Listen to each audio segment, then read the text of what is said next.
Assalamualaikum warahmatullahi wabarakatuh. Alhamdulillahirabbil alamin wassalatu wassalamu ala asrofil anbiya wal mursalin wa ala alihi washabbihi ajmain amma ba'du. Anak-anakku sekalian, putra dan putri yang Bapak cintai dan Bapak banggakan, dari kelas 7, kelas 8. Baik, pada kesempatan hari ini kita sudah memasuki puasa yang ke-15. Maka Bapak akan mengisi materi Amaliyah Ramadan atau pesantren Ramadan dengan tema berbakti atau berakhlak kepada Allah dan Rasul, dan juga berakhlak kepada orang tua dan ibu. Pada pertemuan hari ini ada termasuk pertemuan amal Ramadan yang ketiga. Yang pertama telah disampaikan oleh Ustazah Munama tentang Toharoh. Yang kedua telah disampaikan oleh Ustazah Munirah tentang puasa. Baik, Bapak akan melanjutkan, anak-anak sekalian yang Bapak cintai dan banggakan.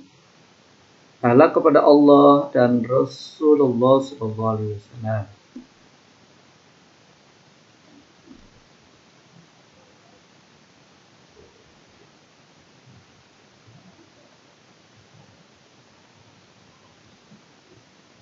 Akhlak terhadap Allah adalah pola interaksi antara hamba dan pencipta yang bersumber dari kesadaran, yakni kesadaran sebagai hamba dan kesadaran Tuhan. Akhlak kepada Allah Subhanahu wa Ta'ala menurut bahasa, kata akhlak berasal dari kata bahasa Arab akhlak dalam bentuk jamak. Sedangkan khuluq berarti budi pekerti, perangai, tingkah laku atau tabiat.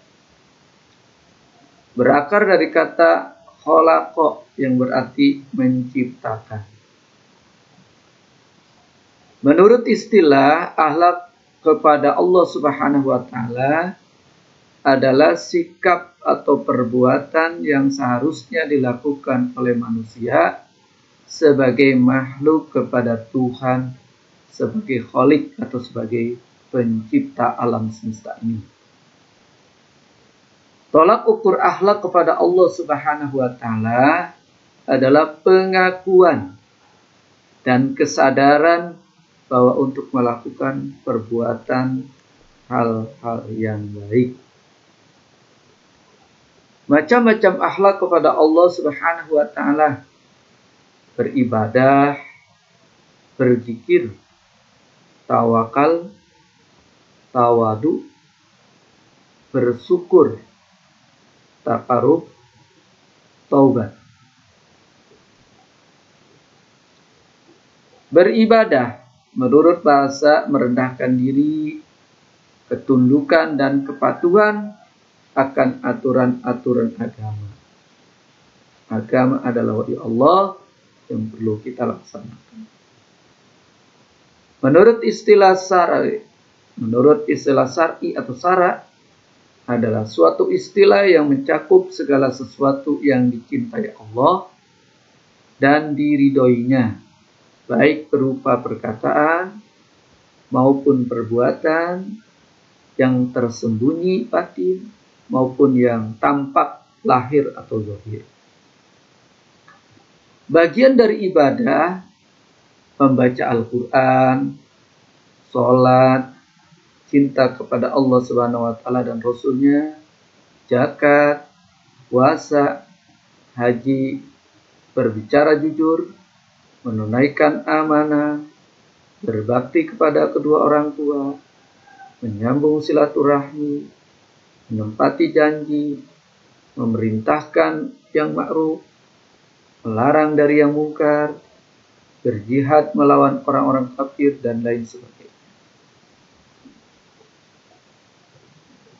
Dalil beribadah surat Az-Zariyat ayat 56. Bismillahirrahmanirrahim.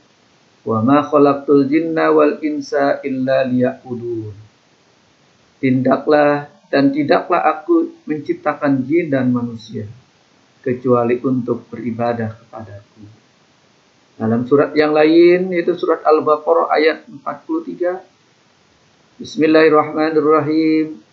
Wa aqimus salata wa atuz zakata warka'u ma'ar raki'in. Dan dirikanlah salat, tunaikanlah zakat, dan rukuklah beserta orang-orang yang rukuk.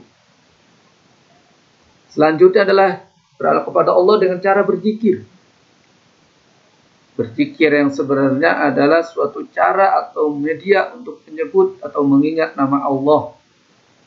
Jadi semua bentuk aktivitas yang tujuannya mendekatkan diri kepada Allah. Siapa yang ingin bersenang-senang di taman surga, banyak berzikir. Yaitu berzikir dengan kalimat-kalimat thayyibah. Yang simpel, misalnya yang kalimat takbir, Allahu Akbar, Allahu Akbar. Dengan kalimat tasbih, Subhanallah, Subhanallah, Subhanallah. Dengan kalimat tahmid, Alhamdulillah, Alhamdulillah. Dengan kalimat tahlil, La ilaha illallah, La ilaha illallah. Biasanya kita lakukan secara ringkas setelah habis sholat 5 waktu atau di mana saja dan kapan saja dipersilakan. Dalil berzikir dijelaskan dalam surat Al-Ahzab ayat 41. Bismillahirrahmanirrahim. Ya ayyuhallazina amanu dzkurullaha dzikran katsira. Hai orang-orang yang beriman, berzikirlah dengan menyebut nama Allah, zikir yang sebanyak-banyaknya. Dijelaskan dalam surat yang lain, surat Al-Baqarah ayat 152.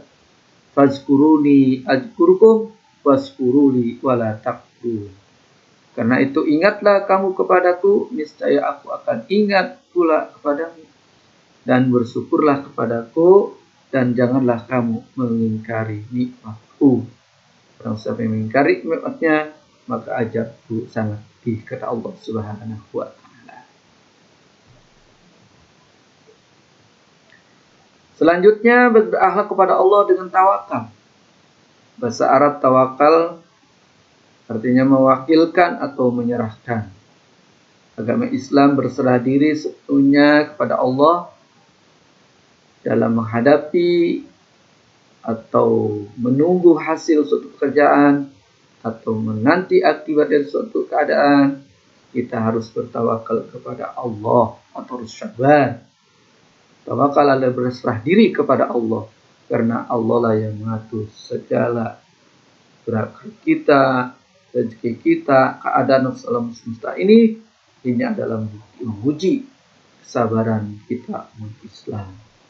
Mudah-mudahan di dalam kondisi COVID ini kita dilindungi Allah Subhanahu wa Ta'ala, dijauhkan dari penyakit atau corona.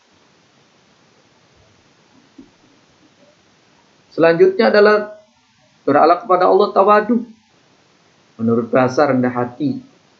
Menurut istilah sikap merendahkan hati baik di hadapan Allah Subhanahu wa Ta'ala maupun sama manusia. Tawadu kepada Allah, rendah hati di hadapan Allah, akui bahwa dirinya rendah dan hina di hadapan Allah yang Maha Kuasa. Bahwa manusia ada kecil, yang Maha Besar adalah Allah Subhanahu wa Ta'ala. Maka kita tidak boleh sombong, maka harus rendah hati. Dalil tawadu dijelaskan dalam surat Al-Furqan ayat 63. Bismillahirrahmanirrahim. Wa ibadur rahmanil ladzina yamsuna 'alal ardi haunan wa iza qatabahumul zaqiduna qalu salam. Dan hamba-hamba Tuhan yang Maha Penyayang itu ialah orang-orang yang berjalan di atas bumi dengan rendah hati. Dan apabila orang-orang jahil menyapa mereka, mereka mengucapkan kata-kata yang mengandung keselamatan. Selanjutnya adalah berakhlak kepada Allah adalah bersyukur. Syukur adalah ucapan sikap dan perbuatan terima kasih kepada Allah Subhanahu wa taala. Dan pengakuan yang tulus atas nikmat dan karunia yang diberikannya. Bersyukur kepada Allah adalah suatu cara kita menerima segala sesuatu dengan ikhlas tanpa rasa terpaksa atau mengeluh. Apabila kita diberikan nikmat yang besar, kita diucapkan minimal mengucapkan alhamdulillah atau kita melakukan sujud syukur kepada Allah karena rasa terima kasih diberikan. Ada 9 syukur menurut Kiai Muhammad Arifin Ilham. Bersyukur qalbiyah, kita diberikan hati. Sebab kalau kita tidak punya hati, tidak perasaan seperti binatang. Yang kedua, syukur akal. Kita diberikan akal, diberikan yang paling mulia dari makhluk yang lainnya. Kemudian kita berikan syukur jasad, berikan jasad yang sempurna, kita dapat berjalan tegak dengan 2 kaki. Syukur telinga, kita diberikan telinga untuk mendengar. Gimana kalau kita tuli, tidak dapat mendengar? Apakah kita tidak bisa belajar? Kita bisa dapat melihat informasi dari manapun. Maka kita bersyukur kepada Allah. Syukur tangan, kita diberikan tangan sehingga kita dapat menulis. Kita dapat makan dan minum dengan tangan kita. Tapi kalau nggak ada tangan, maka kita bersyukur kepada Allah Subhanahu wa taala. Syukur kemaluan. Harus kita malu, al-haya'u minal iman. Jadi kalau kita punya malu, kalau dia tidak punya malu, maka kita sudah rusak akal kita. Syukur mata. Allah memberikan mata, 2 mata pada kita. Kita gunakan untuk melihat yang baik-baik. Kita syukuri dengan mata itu kita dapat melihat sehingga kita dapat melihat. Dengan mata itu kita dapat makan. Dengan mata itu kita bertemu dengan orang tua, kita melihat keindahan alam semesta ini, kita melihat orang tua kita dan kita melihat teman kita. Syukur perut. Ya, perut diberikan kesehatan. Karena di dalam perut berbagai macam organ tubuh yang sangat penting. Usus, paru-paru, jantung, semuanya. Tapi kalau sudah perut sakit, syukur kaki. Kita pulih dengan kaki, kita dapat berjalan. Tetapi Allah memberikan kaki, gunakanlah kaki dengan untuk kebaikan. Namanya kita beribadah kepada Allah. Selanjutnya adalah taqarrub. Dia berakhlak kepada Allah dengan taqarrub kepada Allah. Setiap aktivitas yang mendekatkan seorang hamba kepada Allah Subhanahu wa taala, baik dengan melaksanakan kewajiban, melaksanakan amalan-amalan sunnah nafilah, maupun bentuk ketaatan lainnya. Cakupan taqarrub adalah seluruh aktivitas muamalat, akhlak, ma'umat berkaitan dengan makanan, malbuasat berkaitan dengan pakaian, bahkan hukumat pelaksanaan sanksi hukum di dunia oleh negara Islam atau Islam. Dalam sebuah diskusi Allah Subhanahu wa taala berfirman, dan tiada bertaqarrub atau mendekat kepadaku seorang hamba dengan sesuatu yang lebih kusuka daripada menjalankan kewajibannya. Selanjutnya taubat. Taubat dalam bahasa taubat berasal dari kata at-taubah yang bermakna kembali. Artinya dari buatan dosa kita mensucikan kembali. Dari berbuat yang tidak baik kembali berbuat baik. Itu namanya taubat. Dia bertaubat, dia kembali dari dosanya, berpaling dan menarik diri dari dosa. Secara syar'i, secara taubat adalah meninggalkan dosa karena takut pada Allah. Menganggap dia buruk, menyesali perbuatan maksiat, bertekad kuat untuk tidak mengulangi dan memperbaiki apa yang mungkin bisa diperbaiki kembali dari amalnya. Taubat dibagi 4 golongan menurut Imam Al-Ghazali. Yang pertama, taubatan nasuha atau nafsul mutmainnah yang memiliki jiwa yang tenang. Artinya apabila manusia berbuat dosa, berbuat maksiat, atau berbuat yang lainnya yang tidak baik, lalu dia menyesali dengan sepenuh hati, tidak mengulangi lagi, dari dia mulai taubat sampai akhir tutup mata dia tidak lagi mulai perbuatan dosa. Itu namanya taubatan nasuha, taubat yang sembunyi-sembunyinya. Yang kedua, nafsu lawamah, jiwa yang selalu menyesal atas dosa yang dilakukannya. Jadi tingkatan yang kedua, dari hatinya udah menyuruh untuk selalu bertobat kepada Allah Subhanahu wa taala, dan nafsunya masih mendorong, tapi tetap masih kukuh, masih tetap sekali kali masih ada kegoncangan dalam dirinya. Kemudian nafsu yang ketiga, nafsu musawallah, jiwa yang memerintahkan diri. Dari hatinya bertobat, tapi dari dalam nafsunya tuh mendorong, tapi kadang-kadang dia bertobat, banyak bertobat, berbuat, tapi suatu saat berkali melakukan pelanggaran. Yang ketiga, nafsu amarah, jiwa yang mengajak pada kejahatan. Ini artinya berbaik sedikit, masih banyak keburukan yang dilakukan oleh manusia. Selanjutnya adalah akhlak kepada Rasulullah SAW. Rasul adalah utusan Allah yang diberikan wahyu, yang diberikan mukjizat oleh Allah Subhanahu wa taala, yaitu ada wahyu pada Rasul, misalnya kitab Zabur kepada Nabi Daud, kitab Taurat kepada Nabi Musa, kemudian Injil kepada Nabi Isa, kemudian Al-Quran kepada Rasulullah SAW. Bagaimana akhlak kepada Rasul?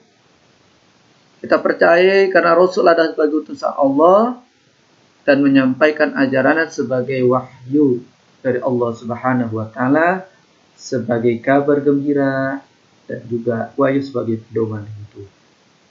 Akhlak pada Rasulullah yang pertama, menghidupkan sunnah. Jadi kita melaksanakan sunnah-sunnahnya, hadisnya, kemudian sholat-sholat sunnah yang dikerjakan Rasul, lalu kita hidupkan, kita lakukan dalam hidup kita sehari-hari, menambah amal ibadah. Atau sikap Rasul, misalnya sifat wajib Rasul, itu misalnya sidik, amanah, fatona, tablik, itu kita lakukan, kita contoh dengan kebaikannya. Lalu yang kedua, itu akhlak Rasul taat. Kita taat dengan perintah Allah yang dibawa Rasul, bahwa kita sudah taat kepada Rasul. Semua perintah-perintah dari Allah, yang diperintahkan Allah untuk membaca Al-Quran, untuk melaksanakan sholat, melaksanakan haji, itu perintah Allah, lalu dilakukan oleh Rasul, lalu kita taati perintah itu, maka termasuk taat kepada Rasulullah SAW. Dan juga mungkin kita melaksanakan sunnah-sunnah Rasul. Selanjutnya adalah membaca salawat dan salam. Barang siapa yang selalu membaca salawat, maka Allah akan memberikan pahala dan ganjaran, akan bertemu dengan Nabi SAW. Dan setiap dimanapun kita bertemu sama umat Islam, lalu jangan lupa kita ucapkan salam.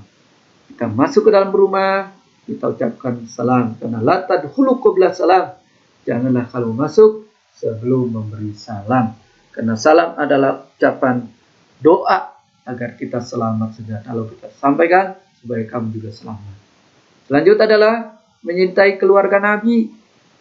Jadi keluarga Nabi kita cintai, ya, karena seorang Nabi dan keturunannya itu sangat dimuliakan oleh Allah Subhanahu wa taala. Ya. Selanjutnya adalah surah. Baik, anak-anak sekalian, demikianlah yang Bapak sampaikan ini. Maka nanti kita lanjut dengan akhlak kepada orang tua dan guru. Demikian sekalian yang Bapak cintai dan Bapak banggakan, para serta jurnal Amalia Ramadan. Untuk selanjutnya, Bapak akan melanjutkan akhlak kepada orang tua dan guru.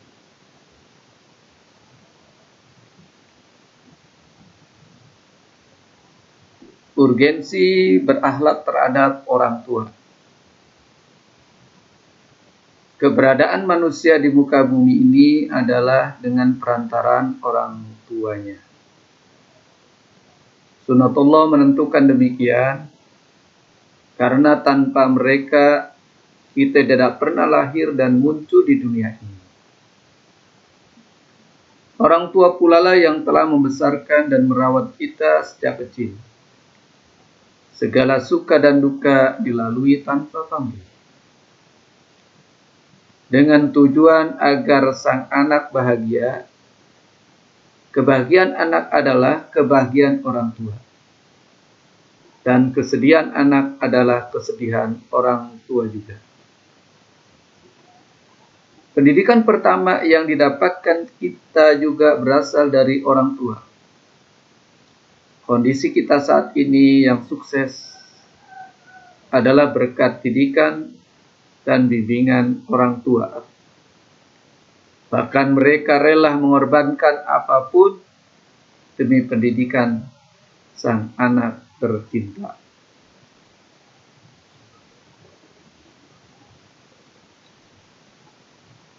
Berbuat kepada orang tua, berakhlak kepada orang tua pertama, berbuat ihsan terhadap orang tua.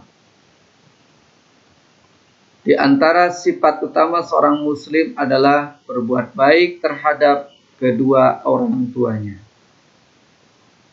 Karena berbakti terhadap orang tua merupakan salah satu sifat yang paling diperhatikan oleh Islam. Hal ini terbukti bahwa Islam menjadikan durhaka kepada kedua orang tua sebagai dosa terbesar setelah menyekutukan Allah Subhanahu wa Ta'ala. Oleh karena itulah, setiap muslim mendapatkan perintah Allah untuk berbuat baik kepada kedua orang tuanya. Dalam Al-Quran Allah berfirman dalam surat An-Nisa ayat 36. Bismillahirrahmanirrahim. Wa'budullaha wa la tusriku bihi syai'a wa bil walidaini ihsan. Dan sembahlah Allah, dan janganlah kamu mempersekutukannya dengan suatu apapun. Dan berbuat baiklah kepada kedua orang ibu bapak.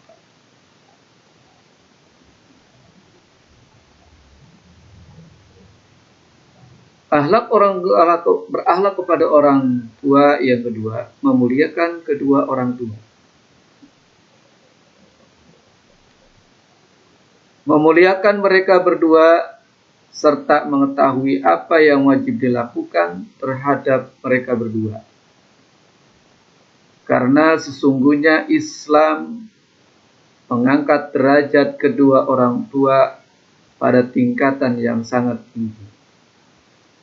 Dalam sejarah kehidupan manusia, di mana Allah menjadikan berbuat baik terhadap mereka berdua sebagai derajat tertinggi dalam beribadah. Setelah ibadah kepada Allah Subhanahu wa Ta'ala, dalam Al-Quran Allah Subhanahu wa Ta'ala berfirman dalam surat Al-Isra ayat 23. Bismillahirrahmanirrahim. Wa qada rabbuka alla ta'budu illa iyyahu wa bil walidaini ihsana. Imma yablughanna indakal kibara ahaduhuma aw kilahuma fala taqul lahuma uff wa la tanharhuma wa qul lahuma qawlan karim. Artinya, dan Tuhanmu telah memerintahkan supaya kamu jangan menyembah selain Dia. Dan hendaklah kamu berbuat baik pada ibu bapakmu dengan sebaik-baiknya. Jika salah seorang di antara keduanya atau kedua-duanya sampai berumur lanjut dalam pemeliharaanmu, maka sekali-kali janganlah kamu mengatakan pada keduanya perkataan "ah", dan janganlah kamu membentak mereka, dan ucapkanlah kepada mereka perkataan yang mulia. Dan rendahkanlah dirimu terhadap mereka berdua dengan penuh kasih sayang, dan ucapkanlah, wahai Tuhanku, kasihanlah mereka kedua sebagaimana mereka berdua telah mendidikku di waktu kecil.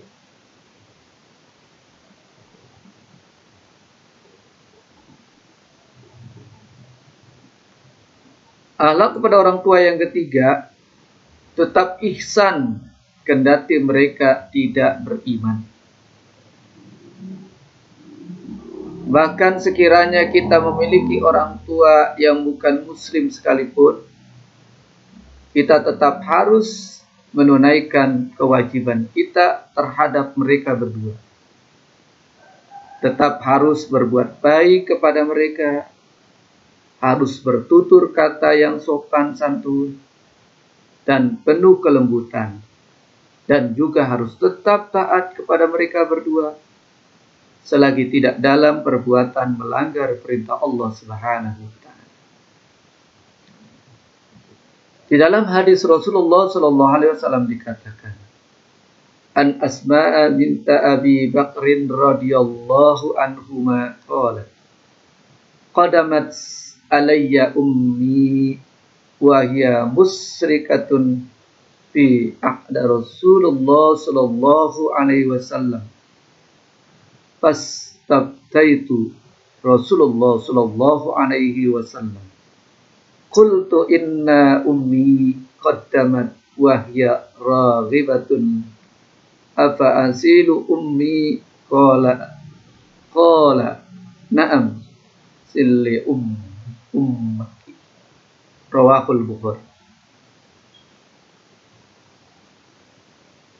Dari Asma binti Abu Bakar radhiyallahu an berkata, ibuku datang kepadaku dan dia masih seorang yang musyrik pada zaman Rasulullah sallallahu alaihi wasallam. Lalu aku bertanya pada Rasulullah sallallahu alaihi wasallam, wahai Rasulullah sallallahu alaihi wasallam, ibuku datang kepadaku mengharapkan sesuatu dariku. Apakah aku harus berbuat baik kepadanya, sedangkan ia masih musyrik? Rasulullah sallallahu alaihi wasallam menjawab, ya, berbuat baiklah kepadanya. Hadis riwayat Bukhari Muslim.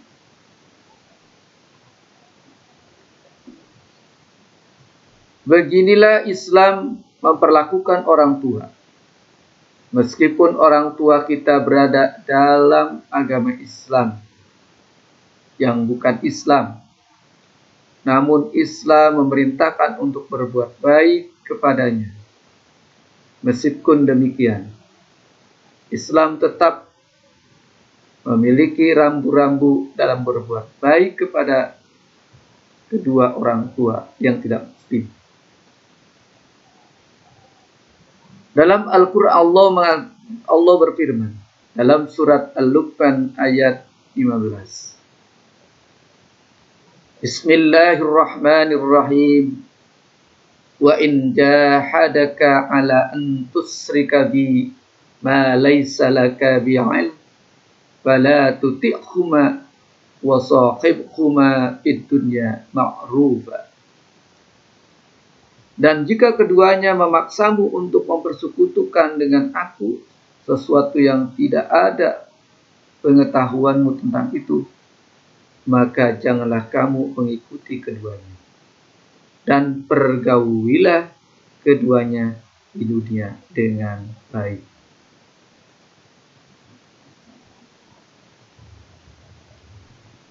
Akhlak kepada orang tua yang keempat, khawatir berbuat durhaka pada keduanya. Selain memerintahkan untuk berbuat baik terhadap keduanya, Islam juga melarang kita untuk berbuat durhaka kepada orang tua. Karena durhaka terhadap orang tua merupakan dosa terbesar dalam Islam. Setelah menyekutukan Allah.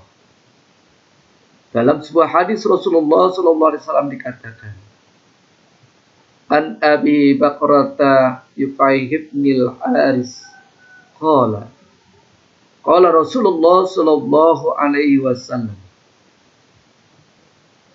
Alla unabbi'ukum bi akbaril kabair salasa. Kulna bala ya Rasulullah. Qala al-israku billah wa uququl walidain. Muttafaqun alaih. Dari Abu Bakrah Nufai bin Al-Haris bahwa Rasulullah sallallahu alaihi wasallam bersabda, maukah kalian aku beritahu tentang dosa yang paling besar? Kami menjawab, tentu wahai Rasulullah sallallahu alaihi wasallam. Beliau berkata, menyekutukan Allah dan durhaka kepada kedua orang tua. Hadis muttafaqun alaih.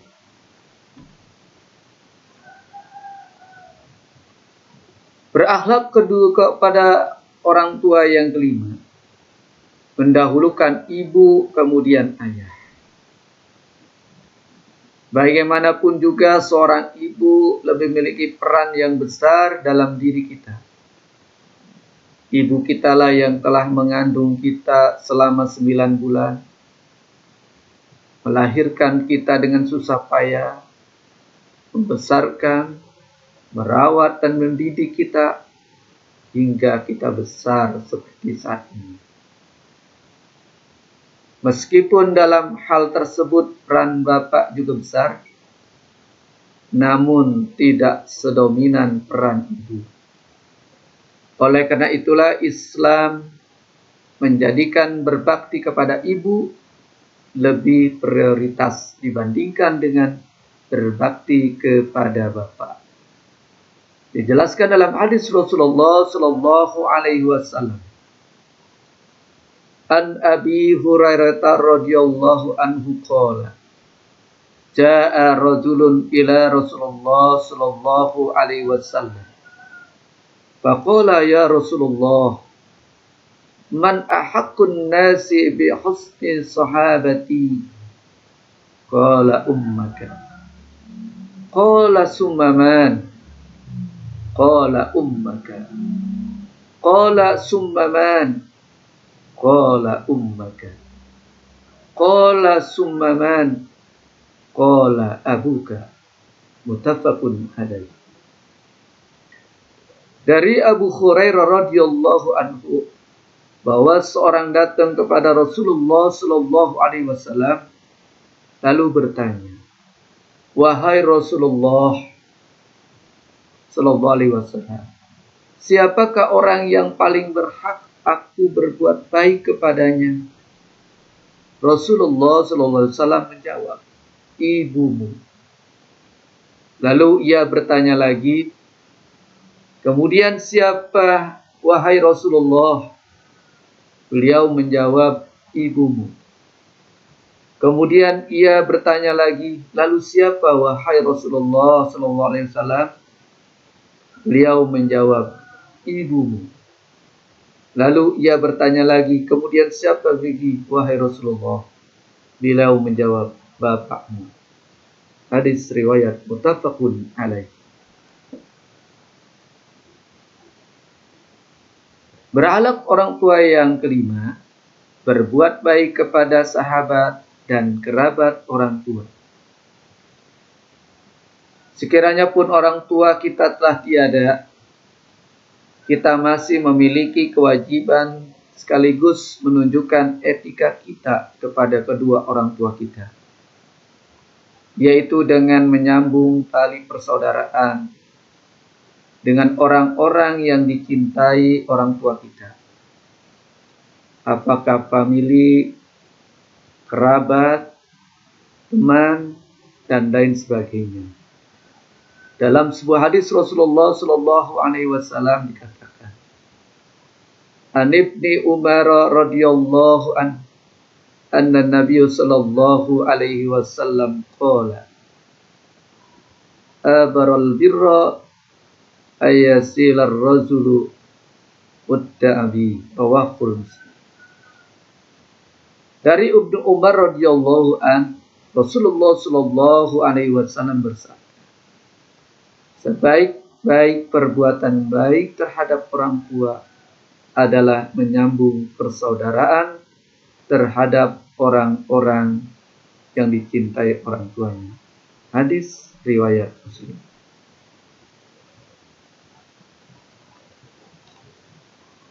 Dalam hadis Rasulullah dikatakan, dalam hadis Rasulullah lain dikatakan, seorang yang bertanya kepada Rasulullah SAW, wahai Rasulullah, apakah masih tersisa kewajibanku untuk berbuat baik kepada kedua orang tuaku? Apakah aku masih harus berbakti kepada keduanya? Rasulullah SAW menjawab, ya, ada 4 hal yang harus dilakukan. Mendoakan dan memohon ampun bagi keduanya. Merealisasikan janji keinginan mereka berdua. Memuliakan teman-teman mereka berdua dan menyambung tali persaudaraan yang engkau tidak memiliki hubungan lagi dengan mereka kecuali melalui kedua orang tuamu. Hadis riwayat Bukhari.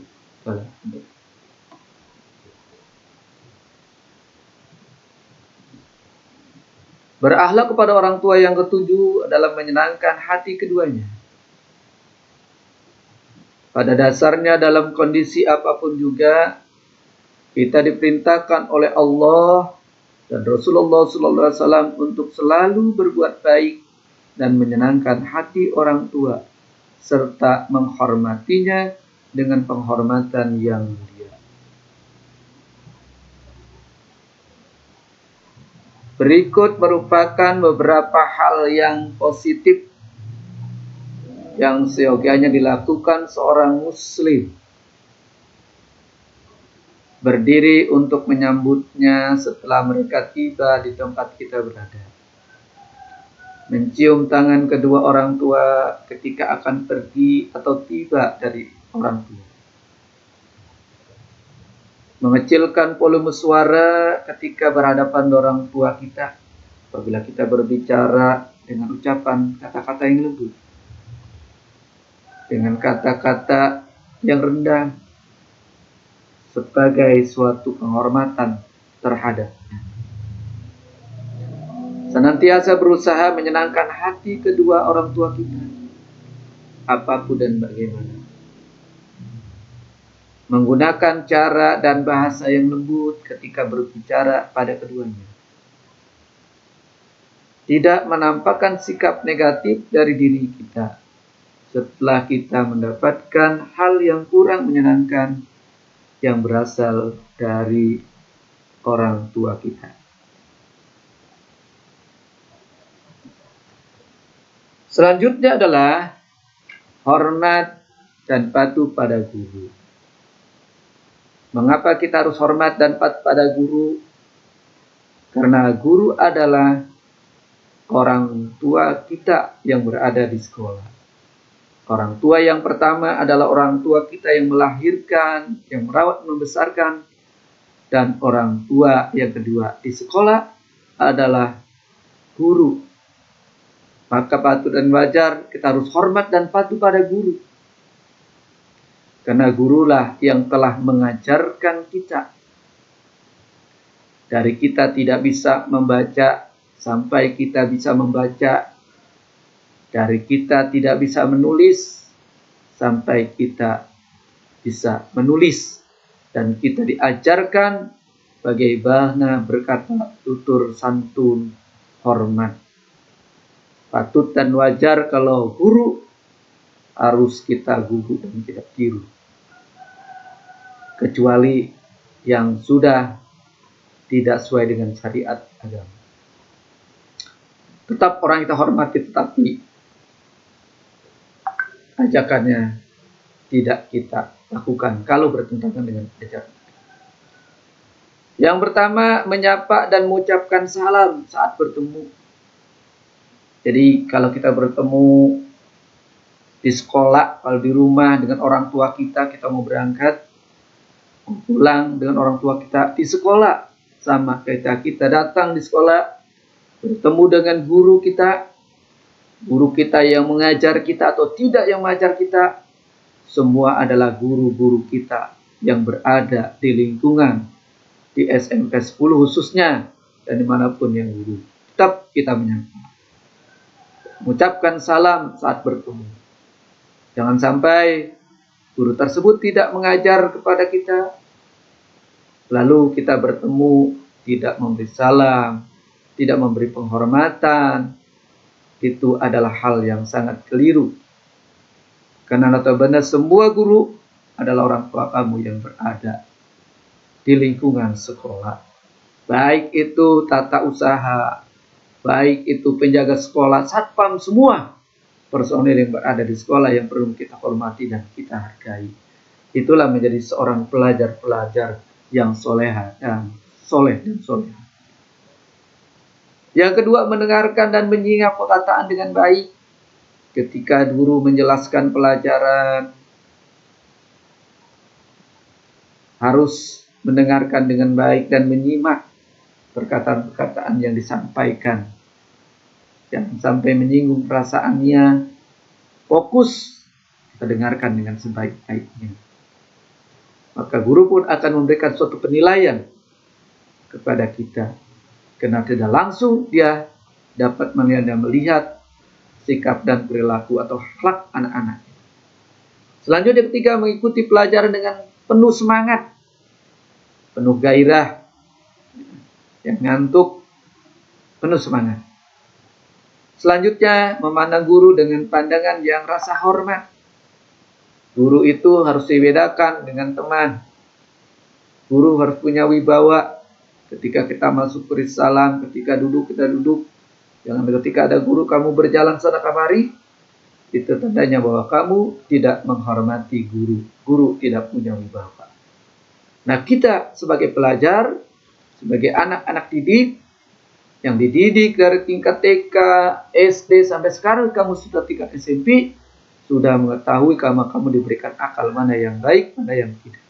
Maka apabila yang sudah kamu lakukan seperti itu, mari untuk sekarang kita rubah, karena ini kita sudah mendapatkan ilmu tentang bagaimana kita hormat kepada Bapak Ibu guru. Selanjutnya, hendaklah duduk di hadapan guru dengan sopan dan tenang. Jangan kita bercanda, tumpul, tenang. Kita sopan dengan baik, dengan ramah. Mudah-mudahan semuanya harapan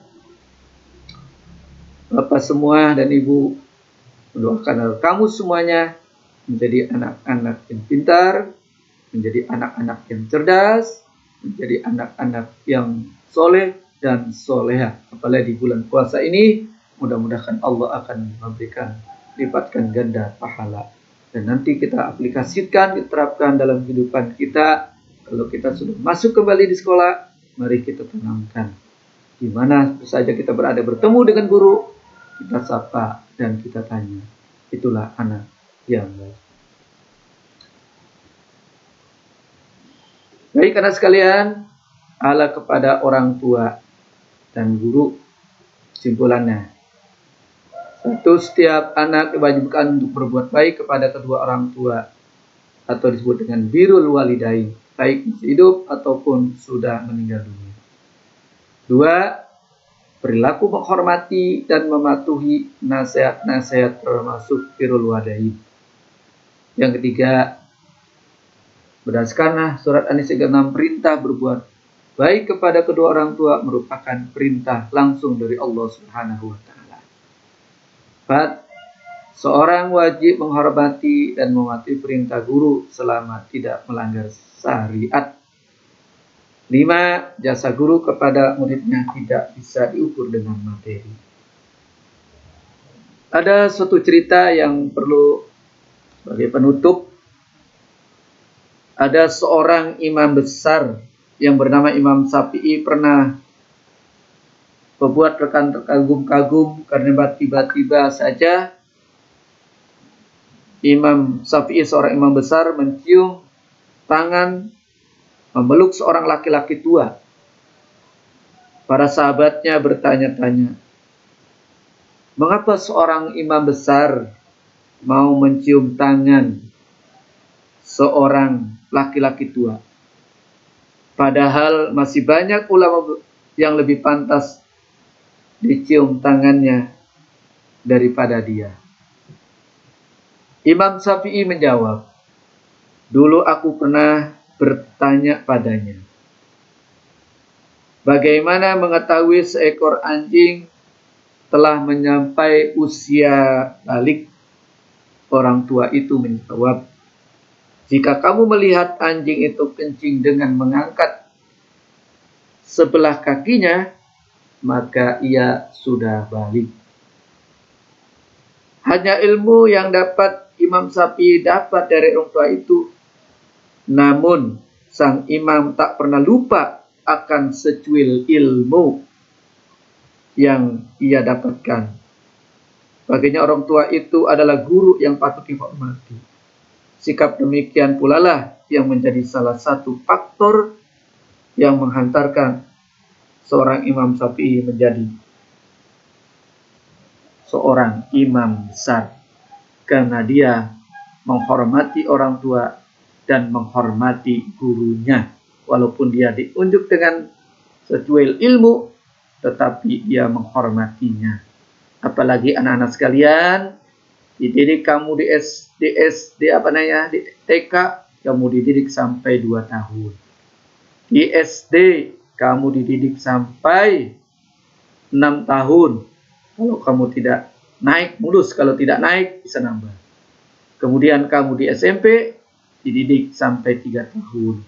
Maka wajar kita kepada guru harus kita hormati dan kita hargai. Dengan keikhlasan guru mengajar, dan kamu menjadi anak-anak yang sopan, kamu menjadi anak-anak yang hormat, anak yang soleh dan soleha, maka ilmu yang diajarkan menjadi berkah, dan kamu nanti menjadi orang-orang yang sukses. Demikianlah jurnal Amalia Ramadan yang Bapak sampaikan. Apabila ada kata-kata Bapak yang tidak sopan, apabila dalam bacaan Bapak yang sedikit keliru, karena manusia tidak luput dari kealpan dan kesalahan. Oleh karena itu Bapak mohon maaf atas segala kekurangannya. Akhirnya Bapak akhiri, wabillahi taufiq wal hidayah. Wassalamualaikum warahmatullahi wabarakatuh.